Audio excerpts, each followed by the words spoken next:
And we're obviously dealing with a square or a rectangular object. So we're gonna have to do this type of question in a series of steps. First, we're gonna have to solve and find out what the square mill area of this is gonna be, and then convert it to circular mills. So break it down into steps here. Step 1. What we want to do is figure out the mill, or convert these fractional inches into mills.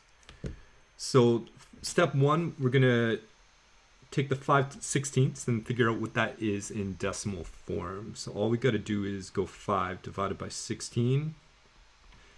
That is going to equal 0.3125 inches. And then 1.5, a little more straightforward.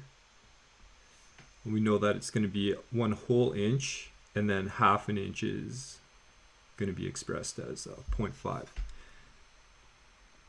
All right. So that's step 1. We now got it in decimal form. Step 2.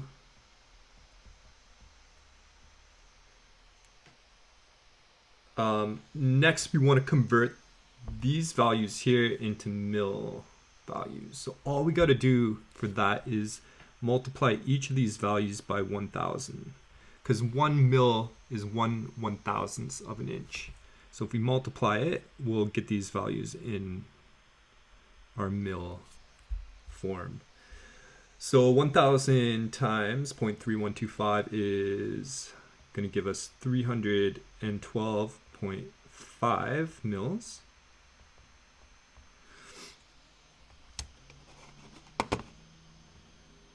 And 1.5 times 1,000 is going to be, so we're going to convert 1.5 times, or we're going to multiply 1.5 by 1,000. That's going to give us 1,500 mils. All right. Step 3 is we're going to find the area now of this bus bar in square mills. So all we got to do now is multiply the 312.5 times 1,500 to do that. And that is going to be 468,750 square mills. So generally when you're dealing with mills, because you're dealing with the 1/1000th of an inch, it's going to be a pretty large number that you end up dealing with. Now that we have it in square mills, we are not done. We now have to convert that into circular mills. And remember the currency analogy I gave you. So when you're dealing with square mills, 1 square mill is actually a larger value than 1 circular mill. So you can think of a square mill as being like American currency. American money is going to buy you more. It's a more substance there. Whereas circular mill is more like Canadian currency. There is less value in a circular mill. So when you're dealing with American money and you're going to convert that into Canadian, you're going to get for American money, $1 American, you're going to get 1.25 Canadian dollars for that American dollar if you're going to convert it. Likewise, if you're taking a square mill, you're going to get more bang for your buck when you convert it into circular mill. And the reverse happens when you take a circular mill and convert it into a square mill. The value is going to be less. So just remember that if you can. So converting this number into a circular mill, I know it's going to be a larger number than 468,750 square mils. So step 4 is converting it. Now, hopefully you remember the ratio. This is going to have to be memorized for your tests. But again, I go to the old joke, 7, 8, 9. Why is 8 so afraid of? No, why is 9 so afraid of 789, something along those lines. So 789,